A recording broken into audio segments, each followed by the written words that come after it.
Bhagavate Vasudevaya. Om Agyantimirandasya Gyananjana Shalakaya Chakshurunmalitam Yena Tasmai Shri Guruve Namah.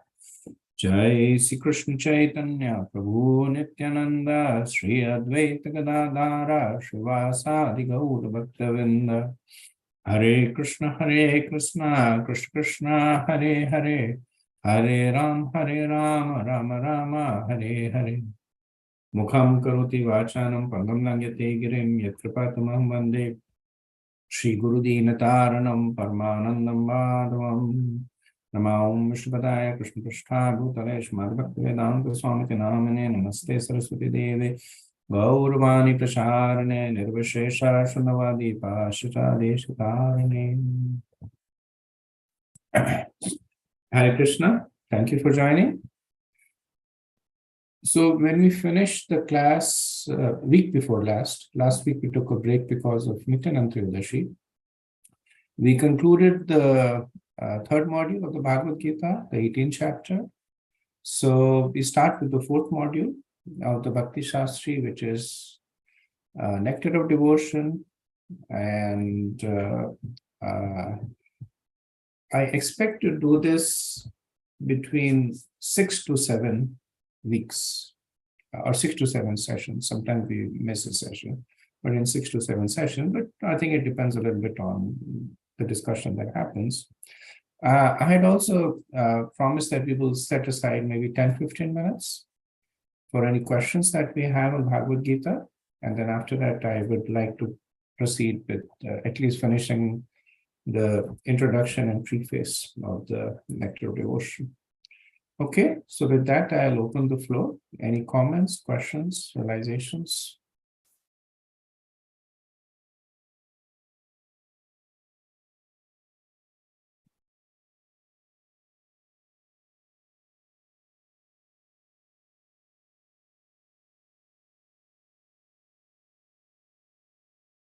Okay, very good. So I guess we don't have any questions. It's a good sign. So I'm expecting all of you to be preparing for the Module 3 exam. And so hopefully in the preparation, a lot of the questions are being addressed. If there are still any questions, feel free to reach out to me separately or post them in the WhatsApp, and either I or some other devotee can help out. Okay, so Nectar of Devotion. It's an exciting book. And at least in the beginning, I'm going to be mostly in the lecture format. And after that, we'll move to more of a discussion format. The early part of it is a little, Prabhupada puts in a lot of philosophy in there. So I hope you have all read it, and I'll help you work along with it in unpacking the philosophy. And then later on, we'll have more of an interactive session. So I'm going to share my screen.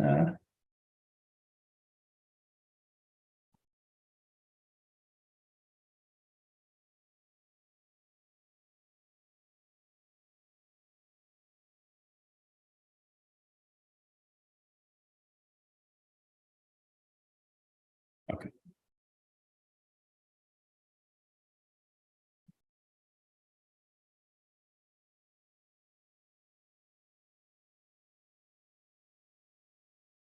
Maybe this is the wrong screen I'm sharing. Let me share again.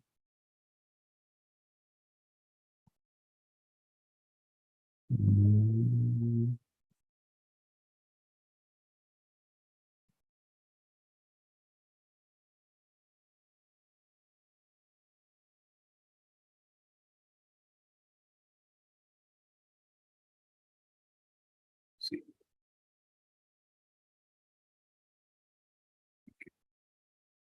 This one is without the thumbnails. So, so as you all know, that the Nectar of Devotion is a summary study of a book by Srila Rupa Goswami by the title of Bhakti Rasamrita Sindhu. And when we say summary study, what it means is that unlike the Bhagavad Gita or the Bhagavatam or the Chaitanya Charitamrita, Srila Prabhupada does not do a verse-by-verse translation and purport. Even the Bhakti Rasamrita Sindhu follows the same format. The Rupa Goswami writes the verses, and some of the verses are direct quotes from other scriptures, some are his own verses that he writes. Essentially, it's a book that is written in Sanskrit. So he writes the verses. When he's writing his purport, it's also a verse in a series of Sanskrit verses.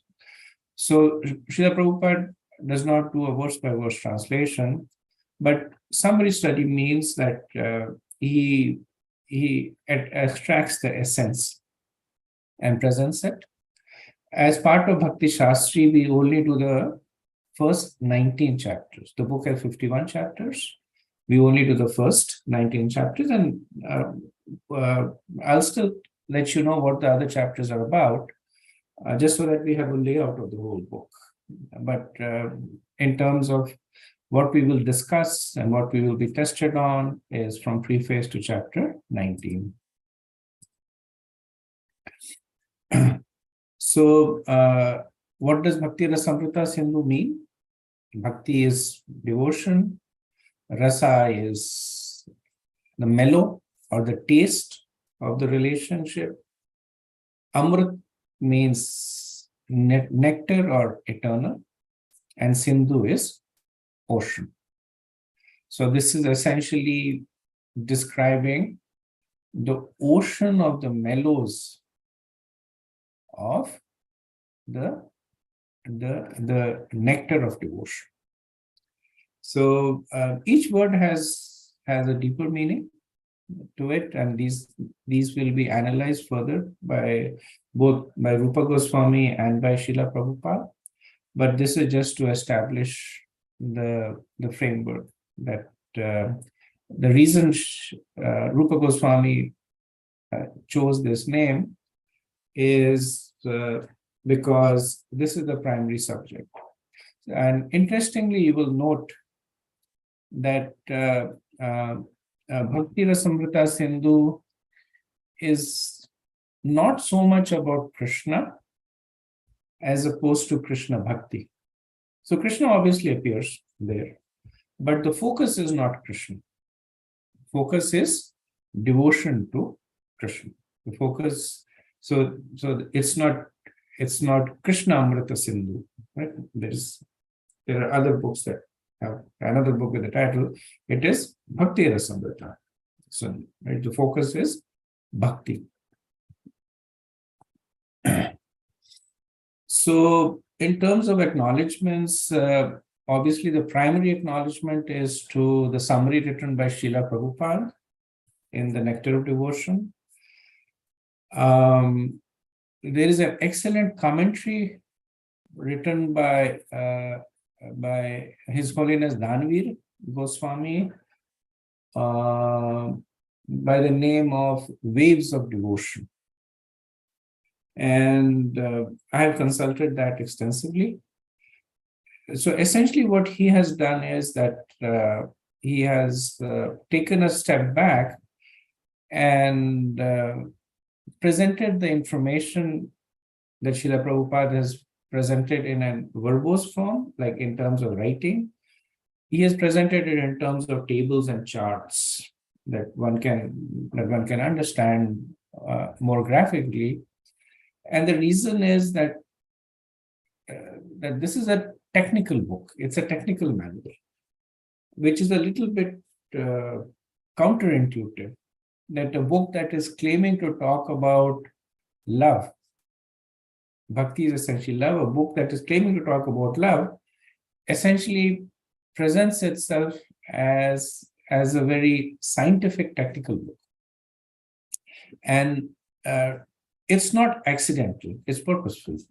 That Rupa Goswami, he did not want Bhakti to be labeled as something that is just an emotional outburst or something that is sentimentality, but he wanted to establish a very thorough framework that is rigorous, that is open to analysis. So the book has actually been written like a manual describing, or a technical journal describing Bhakti. And in Waves of Devotion, that essence has been extracted, that it's been presented in the table. So I've constructed that quite a bit. And third acknowledgement is to Urmila Mataji, because these PowerPoints that you are seeing are essentially been prepared by her. And she prepared hundreds of slides in every PowerPoint. With going into a lot of, again, just trying to simplify the technical nature of the book. So I had my own PowerPoints, but when Mataji shared her PowerPoints, then I found obviously hers to be much better.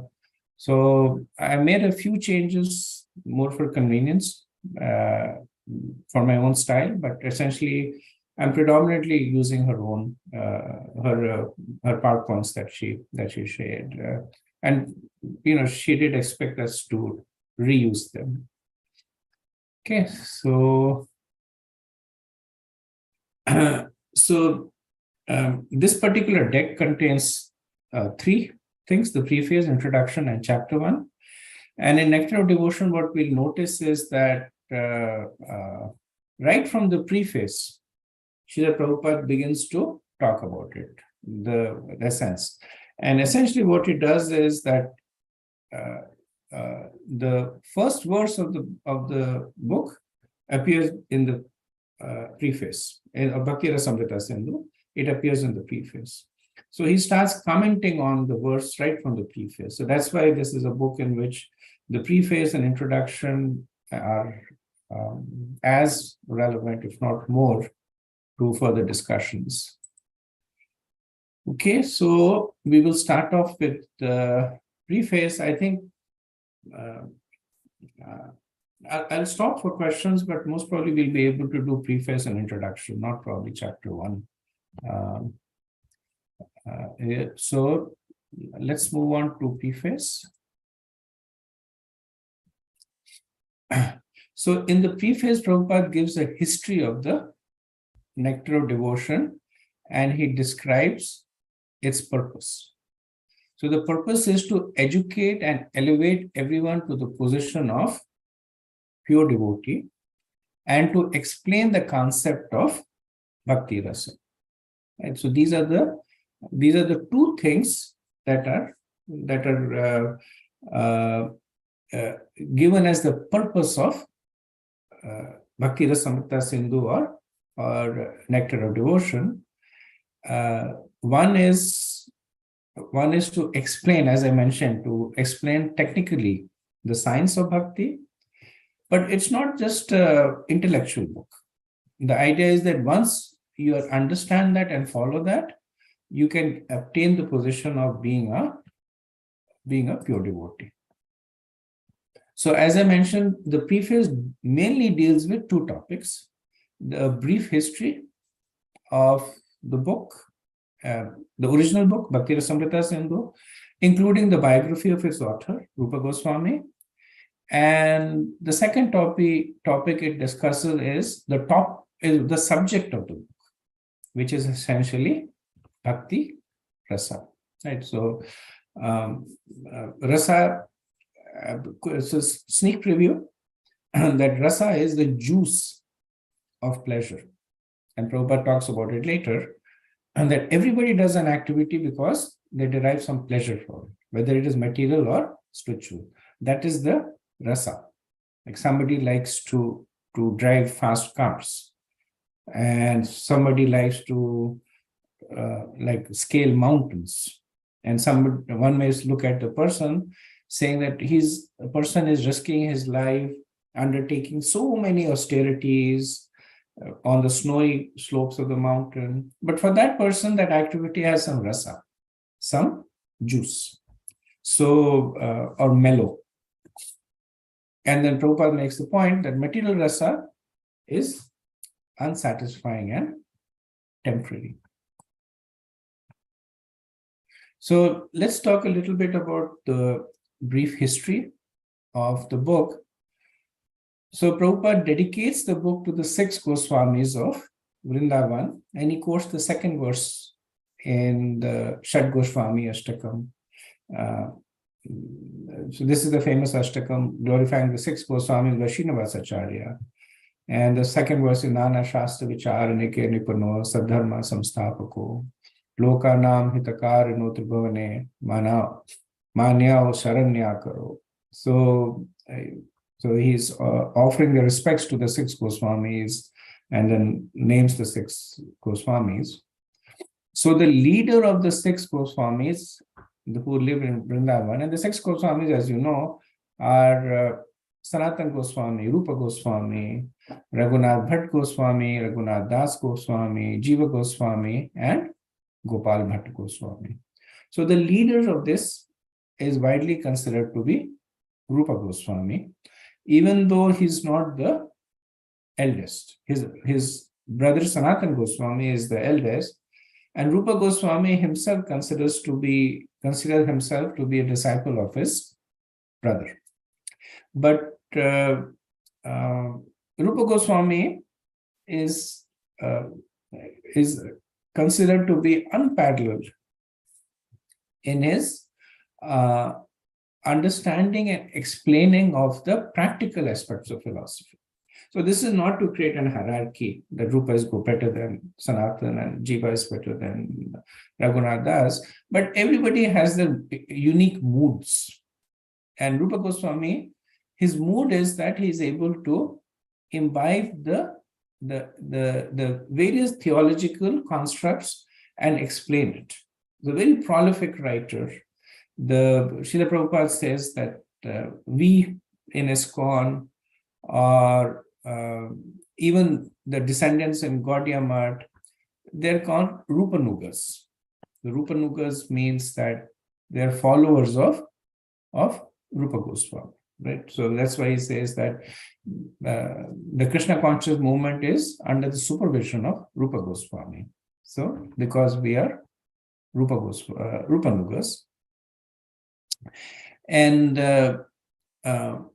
Rupa Goswami's qualifications are summarized in Chaitanya Charitamrita in the Madhya Lila, chapter 19.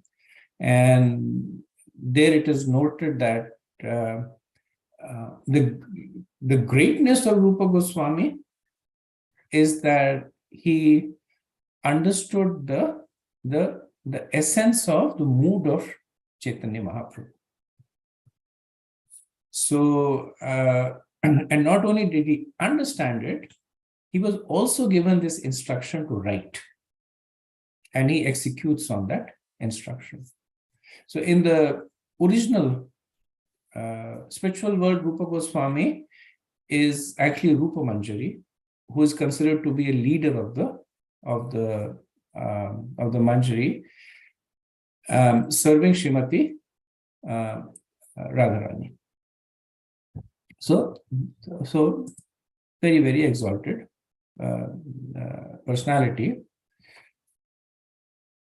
Now the background slide is a picture of the original parchment of Rupa Goswami. It's not with ISKCON. I think it's with I think it's with the Jiva Institute or some Vaishnava Institute, but they have access to some of the parchments that were written by Rupa Goswami himself. And Srila Prabhupada explains the context in which the Nectar of Devotion was written. Right? He says that it's an authorized scripture, because one might say that it's written by Rupa Goswami, I can also write another book. But the difference is that because of the position of the author, because of the mercy that he received, this book is at the same level as a Vedic scripture. And Prabhupada, basically, that's why he says that Nectar of Devotion is an authorized scripture. And he substantiates that by saying that actually the original speaker of Bhakti Rasamrita Sindhu is Mahaprabhu. Right? And in the again in Chaitanya Charitamrita Madhya Leela, the very first verse in that chapter, Madhya Leela 19.1, there it is noted that when the universe was created, Krishna as Lord Vishnu, he gave instructions to Brahma. And then it is said in exactly the same way, the Lord, being anxious to revive the Vrindavan pastimes of Krishna, impregnated the heart of Rupa Goswami with spiritual potency. Right? So when did that happen? That happened when Rupa Goswami met with Mahaprabhu on the banks of the river Ganga in Prayag. So this is the famous conversation that happened over 10 days at the Dasamed Ghat of Prayag, where Mahaprabhu gave several instructions to Rupa Goswami, and Rupa Goswami, based on those instructions and based on his own study. So a lot of the material is also from, if you see the way that Rasamrita Sindhu is written, that Rupa Goswami never makes a statement without substantiating it from the scriptures. So even a small statement that he makes that seems to be axiomatic, like Krishna is Supreme Personality of Godhead, and immediately he will give several quotes from the scriptures to substantiate it. Or if he says that pure devotional service has these attributes, and then he will give quotes from the scriptures to substantiate those attributes. So it's not that he just sat down and wrote it, but everything that he wrote is based on the teachings of Mahaprabhu substantiated by the scriptures. So very, very authoritatively presented. So Prabhupada goes one step further to say that the present Krishna consciousness movement, which is devotees like us who are executing devotional service, whatever we do is based on the authority of Rupa Goswami Prabhupada. And we are therefore known as Rupa Nogas. Right? So with this slide, he concludes the glorification of the author.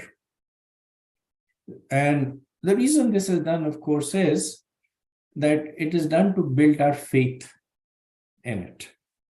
That sometimes people have only faith in the Vedas, or that's what is coming in ancient scriptures. And they consider commentaries written on it as open to interpretation. That somebody wrote a commentary, I can write another commentary, so let me speculate on it. But understanding the position of Rupa Goswami, understanding how he got this information, that establishes our faith in each and every word that is spoken in Bhakti Rasamrita Sindhu and summarized by Srila Prabhupada in Nectar of Devotion. So, second topic that is covered in the preface is Bhakti Rasa. So, understandably, Bhakti Rasa is the primary subject of the book, and Prabhupada introduces this subject by briefly commenting on the book's title. So Prabhupada says that bhakti means devotional service. This is in the page 12 of the book. Bhakti connotes devotion or love, and love implies service. So this is one of the notable and unique contributions of Prabhupada, that he always translates bhakti to devotional service. He never translates bhakti to devotion. And when we read the Nectar of Devotion, we'll understand why Srila Prabhupada does that. Right? Because without service, devotion cannot exist. So when one talks about bhakti, automatically service comes in there. Calling bhakti devotion is only addressing part of it, and it leaves the concept incomplete. Then further, Prabhupada says that every service has some attractive features which drives the servitor progressively, right? And that is the rasa. So we talked about it earlier. What drives a philanthropist? What drives a householder? What drives a nationalist? They're all experiencing a taste, and that taste is rasa. Similarly, bhakti rasa is the taste that one experiences when they execute bhakti. And just like in mundane conceptions, we have a reflection of it, that the taste is pleasing and satisfying. In the spiritual conception, this taste is magnified many times over, so it is much more pleasing and satisfying. And so we expand from bhakti to devotional service, and bhakti rasa to the mellows of devotional service. So Prabhupada then makes this point, and for the sake of simplicity, I'm going to say Srila Prabhupada, and essentially he's following the points that are made by Srila Rupa Goswami. Right? But because we are reading Nectar of Devotion, I'll talk about it as Prabhupada, but you can understand that whatever points Prabhupada is making, he's paraphrasing the points that have been made by Srila Rupa Goswami. So when talking about the mellow of bhakti, the reason that it is so sweet is that it satisfies all needs. Right? So the example that is given is pouring water in the root of a tree or supplying foodstuffs to the stomach. This is a very famous quoted verse from Srimad Bhagavatam, 4th canto, in when Narad Muni instructs Prachetas. This is in the 4th canto, chapter 31, that when you pour water at the roots of the tree, Taror Kalpa, that all the parts of the tree are nourished.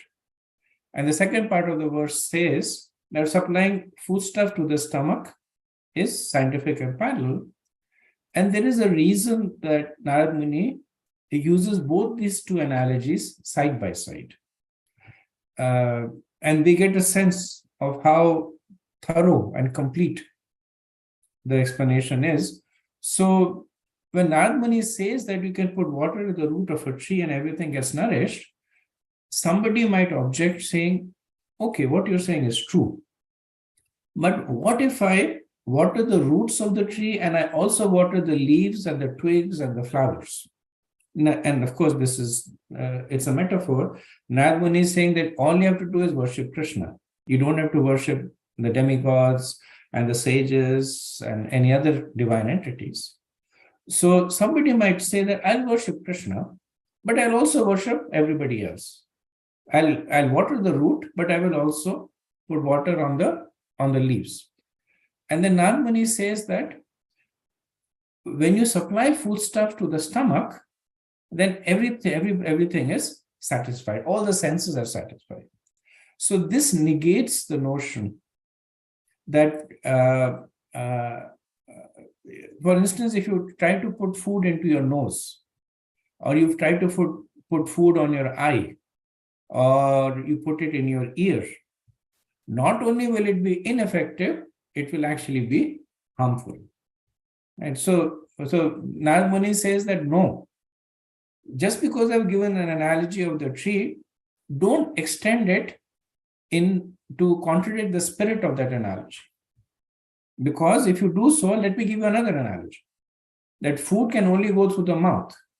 Nowhere else can it go through. At any other place, it is harmful. Similarly, the watering should only be done at the root and nowhere else.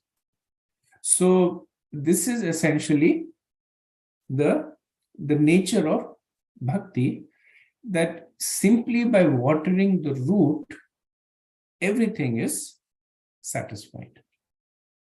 Prabhupada says that, this is in page 15, that in the primary stage, a child loves his parents, then brother and sister, then family, society, community, country, nation, the whole human society. But still the loving propensity is not satisfied. It remains imperfectly fulfilled until we know who is the supreme beloved. And he's illustrating this point that you can try and water the different branches and trees. Somebody might just love their siblings. Somebody might love the whole creation. Right? They may be favorable to the whole creation. Yogis have that nature. They're favorable to the whole creation, but they're still not satisfied, because what you're missing out is watering the roots. So Prabhupada says that the nectar of devotion teaches us the science of loving. Right? It sounds like an oxymoron, right? Science of loving. But that's what it is. It is there to refute the conception that devotees are sentimentalists, or simply those who cannot understand the rigor of the Vedas. Then this goes back to hundreds of years, that when people would see the followers of Mahaprabhu singing and dancing on the streets, and they would say that they don't understand how to chant mantras, how to perform the rituals, how to do yagyas. So they come out on the street and start chanting. But if you look at the wealth of literature that is produced by the Vaishnavas, it is super excellent. Not just in quantity, but quality. Very, very scientific, exact. And Bhakti Rasamrita Sindhu is a jewel of that, because it takes a topic that is most considered to be most amorphous. Like, how can you define love? How can you put rules on love? And Rupa Goswami says, yes, I can. And using the instructions of Mahaprabhu and the teachings of the Vedas, that's exactly what he does. So now that we have defined bhakti and rasa, little bit more expansion on rasa. Rasa, Bhakti Siddhanta Saraswati Thakur, he translated it as mellow. And Prabhupada follows the footstep of his Guru Maharaj, and he translates it also as mellow. So he says that the word rasa is understood by different persons differently, because the exact English equivalent is difficult to find. But as we have seen a spiritual master translate rasa into mellow, we shall follow his footstep and translate the same way. This paragraph appears later on, but I took it. It's on page 151 of NOD, but I took it earlier because it was relevant. So literally, rasa means juice. Contextually, it means mellow. So we all know ras, right? It's a Hindi word.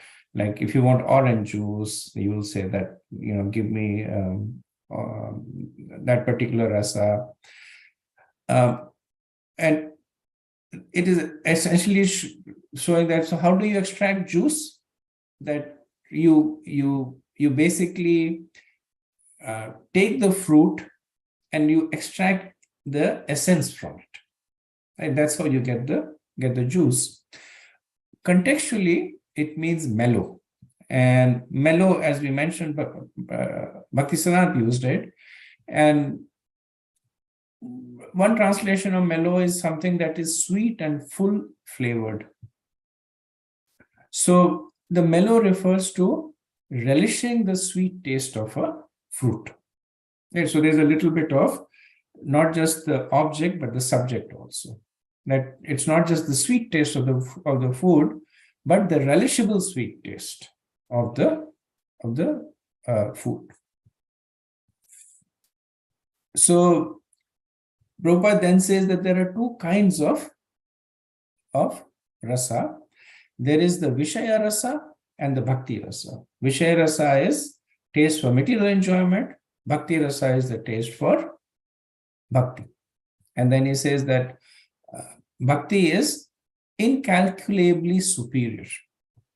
Not only is it superior to Vishaya rasa, it is also superior to the bliss of spiritual emancipation. So this is moksha.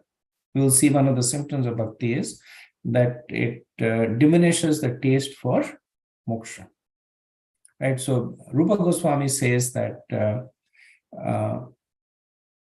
if Brahmanand is impersonal liberation, if it is like an ocean when it is compared to Vishayanand. So you can enjoy the material taste for life after life after life to the fullest extent, and it will be a drop compared to the ocean of Brahmabhuta Prasannatma. And the ocean of Brahmanand is like a drop when it comes to Bhakti Rasa. So it gives us some kind of an understanding. So factually speaking, it is impossible to fully understand the infinite happiness.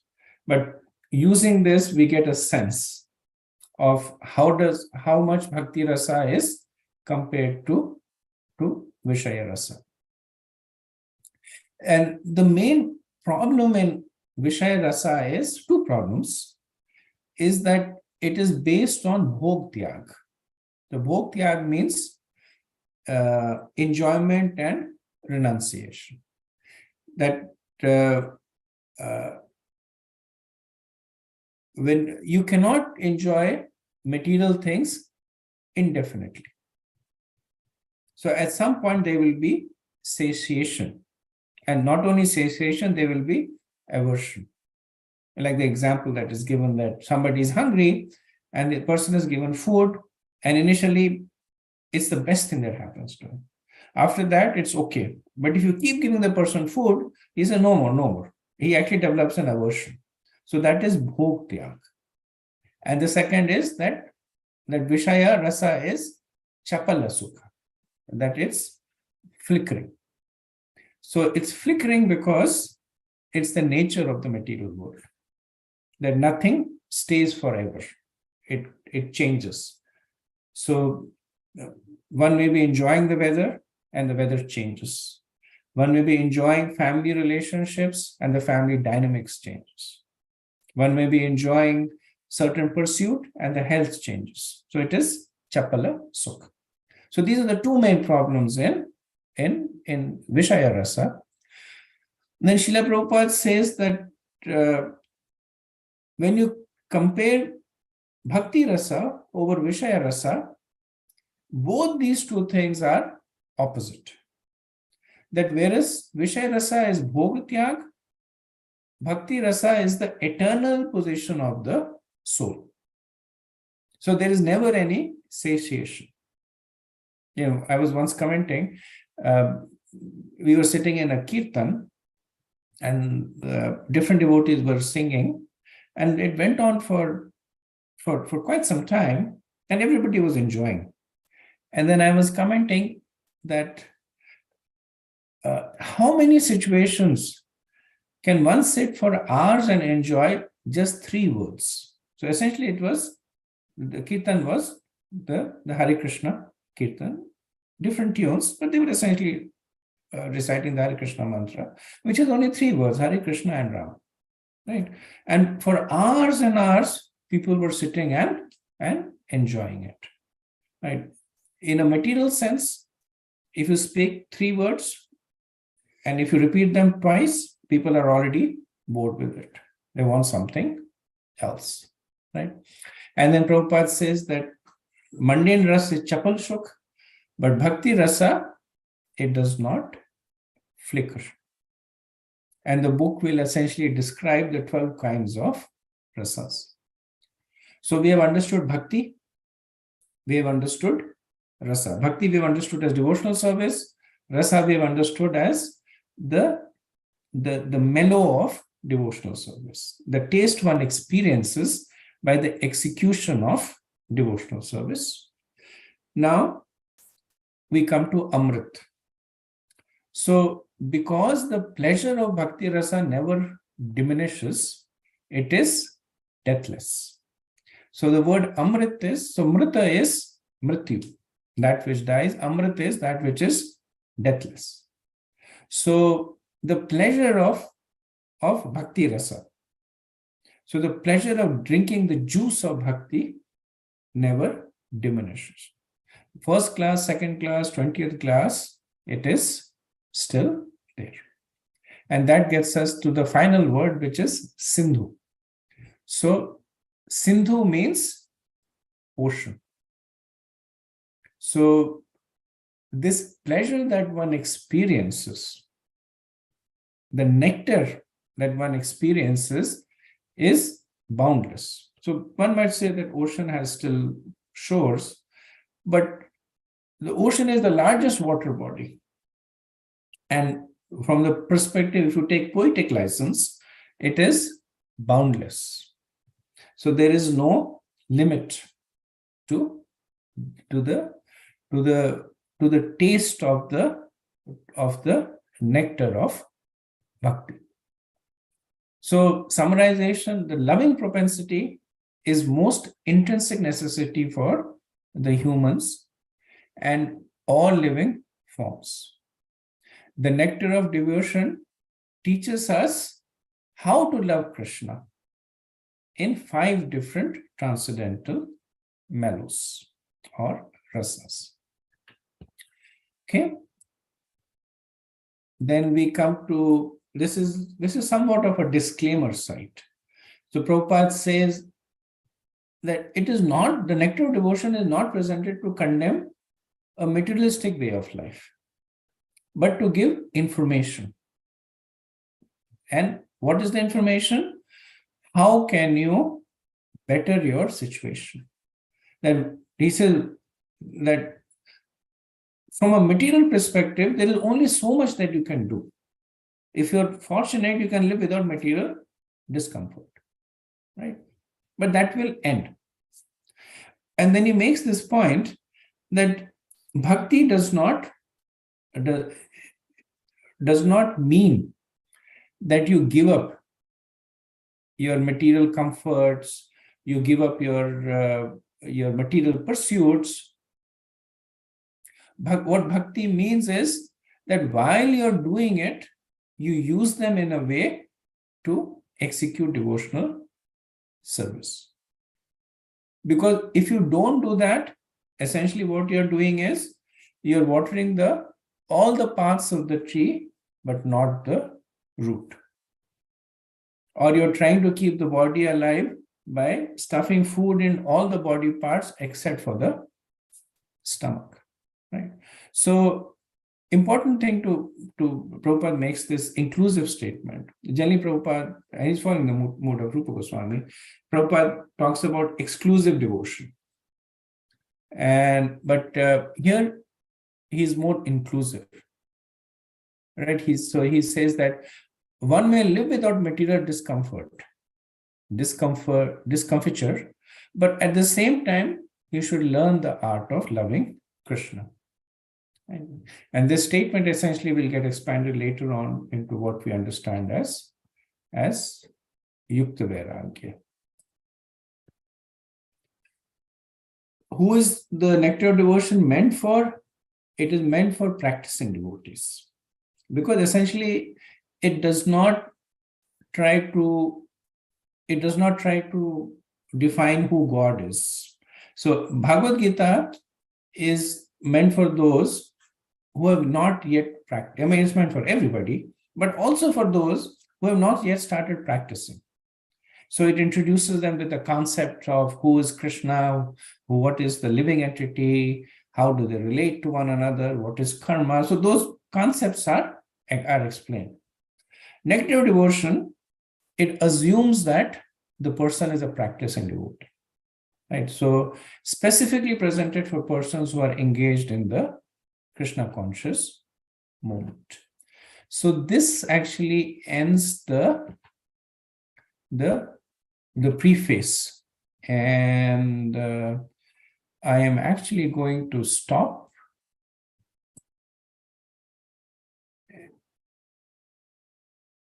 and see if you have any questions or comments so far.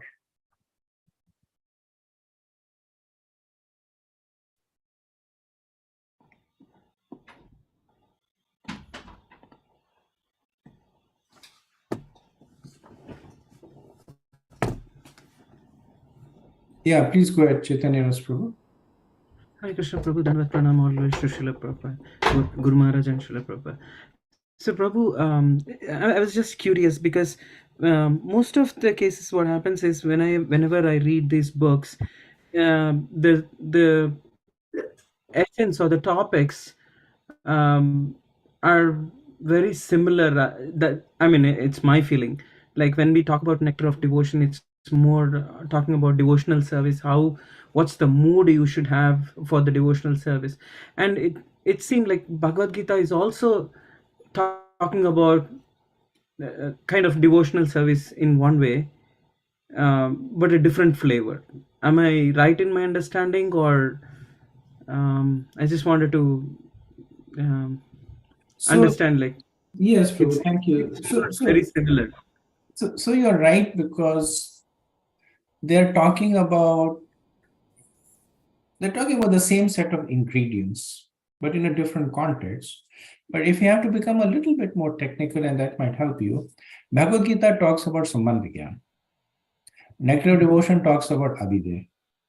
Okay. So Bhagavad Gita talks about who is the Lord, who are you, what's your relationship. Now, not exclusively, right? When you look at verses like Sarvadharma Pratyaje Mahamekam Sharanam Raj, they're not really Sambandh. They're what you do. Manmanabha Bhakto. So there are verses, but the real focus of Bhagavad Gita is that after you read it, you get a good understanding of Sambandha. Active devotion is having understood the relationship, how do you execute on it? Execute. Right. And nectar devotion is a little bit more unique because it does not really tell you how to execute, but it takes a step back and says that this is the process to execute it. Right? It gives you the process to execute it. But Bhagavatam, it actually gives you instances of people executing it. Right? So you can apply NOD on Bhagavatam. So when you understand nectar devotion, you understand that these are the rasas, and you will see that the most quoted scripture in NOD is Bhagavatam, because Bhagavatam illustrates, and of course the nectar devotion came later on, but essentially the nectar devotion, it tries to capture the framework which is being executed in the Srimad Bhagavatam. Thank you, Prabhu. Thank you. Any other questions, comments?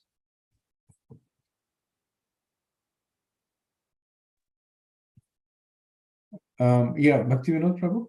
Hare Krishna Prabhu, the 7 secondary rasas, what are they? Adbhut, Virya, I forget the other, like they're 7. We'll talk about them. Okay.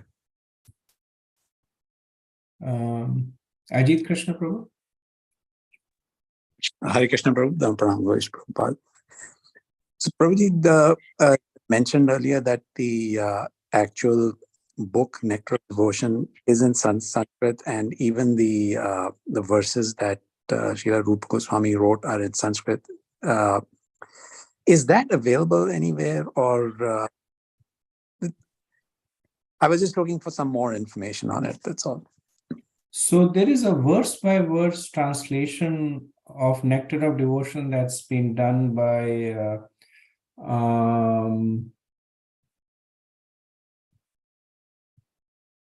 so there is I forget his name now. He lives in the Chennai temple in India.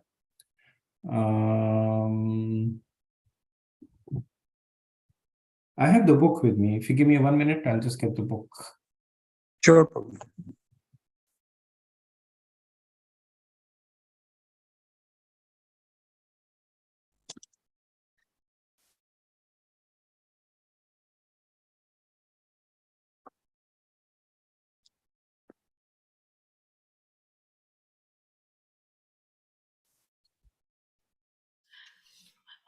Prabhu, Hare Krishna, is it Bhakti Vikas Maharaj? No, it's actually by His Holiness Bhanu Swami. And so what he has done is he has taken the commentary by 2 of the Vaishnava Acharyas, by Jiva Goswami and Vishwanath Chakravarti Thakur, on Bhakti Rasamrita Sindhu. So this is a 2-volume book that is there. So this is as far as by ISKCON devotees. But if you go to one of the other bookstores, Vaishnava bookstores, there are other authors who have simply translated Bhakti Rasamrita Sindhu. They've simply taken Rupa Goswami's verse and translated them in English. What His Holiness Bhanu Swami has done is he has taken the commentaries by 2 of the prominent acharyas.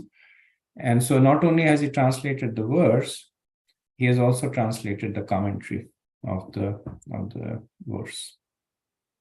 God, Prabhu. And then the book that you said was written by Dhanvir Goswami. What was the name of that book again, Prabhu? The name of that book is Waves of Devotion. Waves of Devotion. Got it. And that's it came out in the 1990s actually. Very, very good book. It's still being published, but he specifically wrote it as a companion to Srila Prabhupada, because what he does is that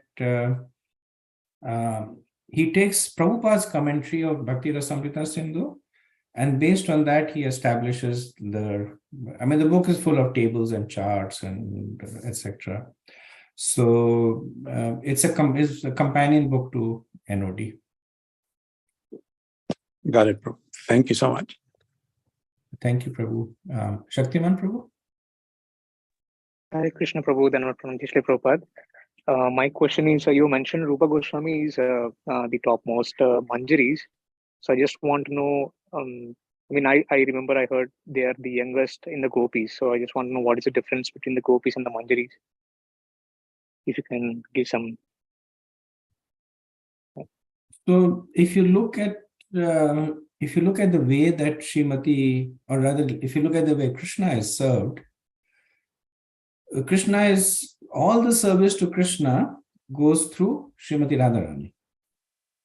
Now Radharani in her service engages the gopis. There are the 8 primary gopis, and under the guidance of Srimati Radharani, they either serve Krishna directly or indirectly, like Lalita, Vishakha, Indulekha. So they're serving either Srimati Radharani in the service to Krishna or serving Krishna directly. Now, each of these gopis is served by the manjaris. And the manjaris have a slightly different mode that they are not much, so their main focus is serving Radharani. They are not very much interested in serving Krishna. So it's not that they're averse to Krishna, obviously they can't be, but their mood is that they assist the gopis in who assist Srimati Radharani, who then serves Krishna. So there is very little interaction between the manjaris and Krishna. Most of the interaction is between manjaris and the gopis, or manjaris and Srimati Radharani. And manjaris are in the spiritual world, the manjaris are described as young girls. Like the gopis are young women, the manjaris are pre-pubescent young girls. And essentially their mood is service ultimately to Srimati Radharani. And different gopis have different manjaris that are serving. So at least in the Gaudiya Vaishnava, the position of most of the acharyas is that of manjaris. So there is a book that talks about the original position of the various devotees that come in Chaitanya Leela. And with the exception of some, like Ramananda Roy and Sarup Damodar, they are Sakhis. They are Lalita and Vishaka Sakhi. With the exception of some, almost all are manjaris. All the 6 Goswamis are manjaris. The disciples of them are manjaris. So Gaudiya Vaishnavism is predominantly Manjari Bhav, which is expressed by that verse that what's that verse?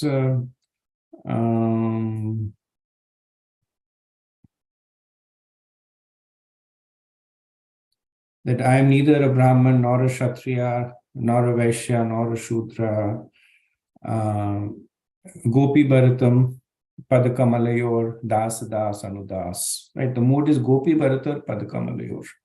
That I only want to serve the lotus feet of the Lord of the Gopis.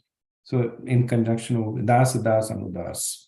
So the Manjaris serves and the Manjaris serve other Manjaris, and those Manjaris serve the Gopis serve Radharani, Radharani serves Krishna. So that's Das Das Das Anudas mood.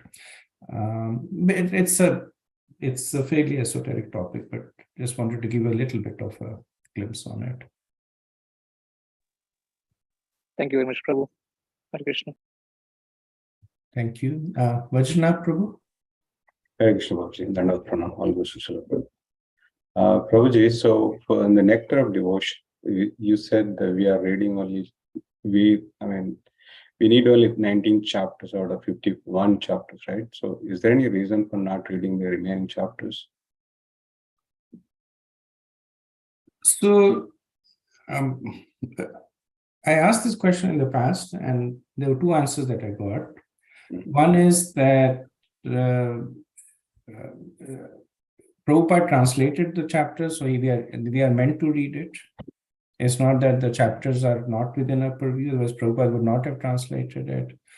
But the focus of Bhakti Sastri is mostly for the newer devotees. So the subsequent chapters tend to be a little bit more esoteric. So it's not that you don't read it, but the understanding is once you're initiated, once you're practicing it for a while, then you should go and read it. And the second is just the volume, that doing all the 51 chapters of the NOD would basically make it, would take a lot more time. So it was from the perspective of keeping the volume.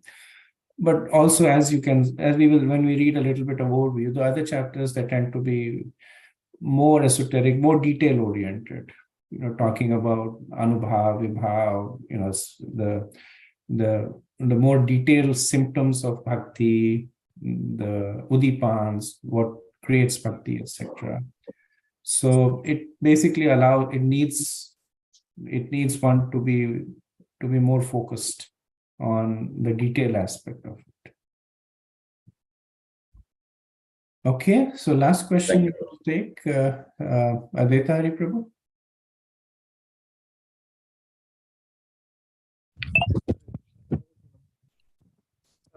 My question is, so as far as the bhakti is concerned, right? In Srimad Bhagavatam also it is said, it is Spurata Adau. So it emanates spontaneously in one's heart, right? So the question is, we are reading this Bhakti Rasamrita Sindhu, and there are so many other books basically. At the end of the day, gaining this knowledge, basically, gaining all this knowledge of not esoteric, I'll say more technical knowledge about all these facilities, all these facts. How is it going to help us to have that Spurata Adau? If I make sense, right? So you can, it's a good question, Prabhu. Thank you. You can consider it a little bit like a GPS, Prabhu, that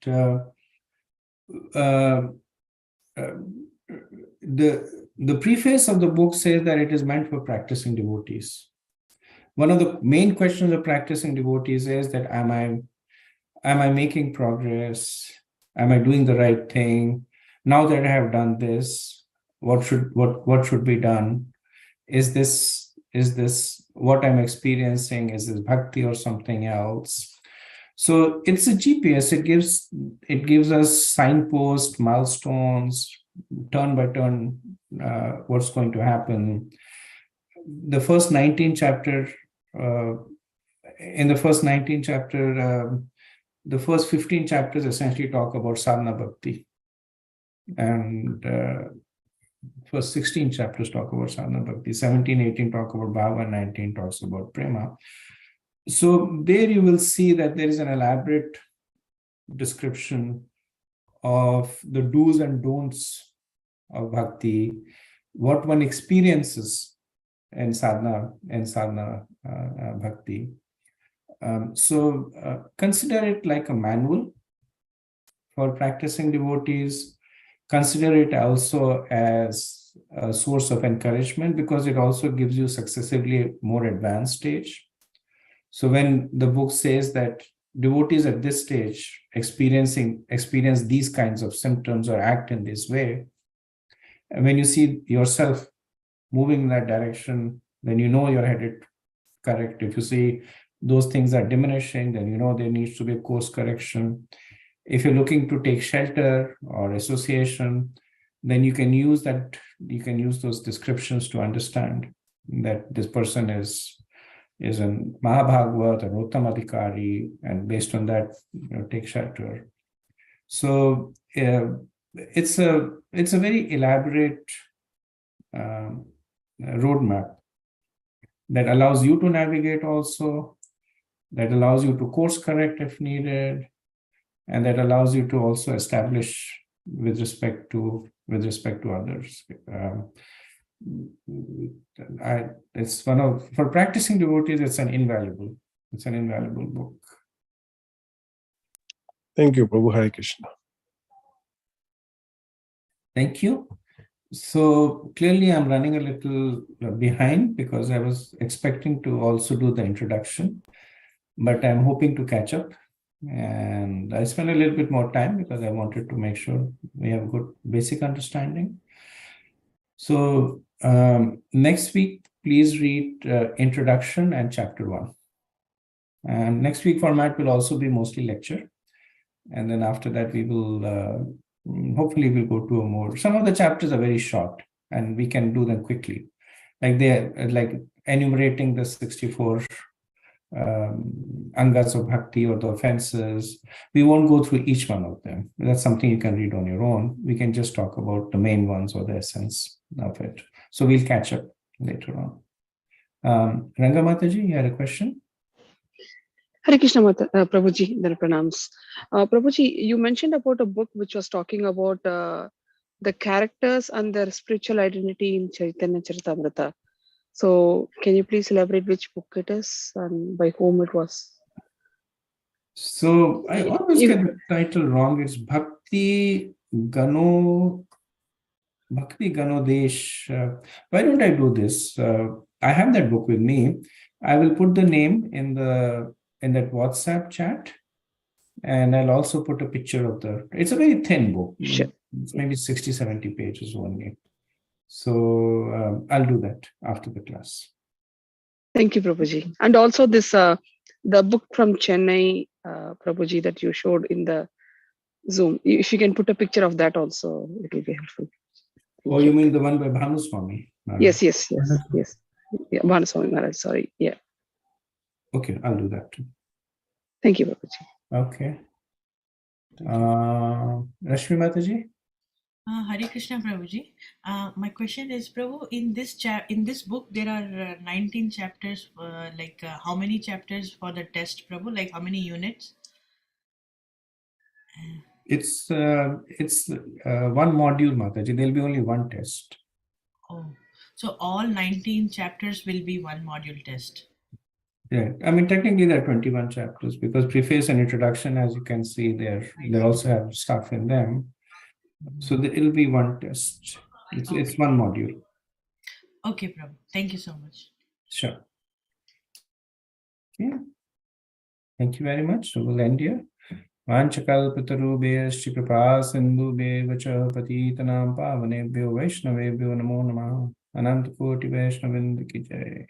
Srila Prabhupada ki jai. Sai Gaur Premanand.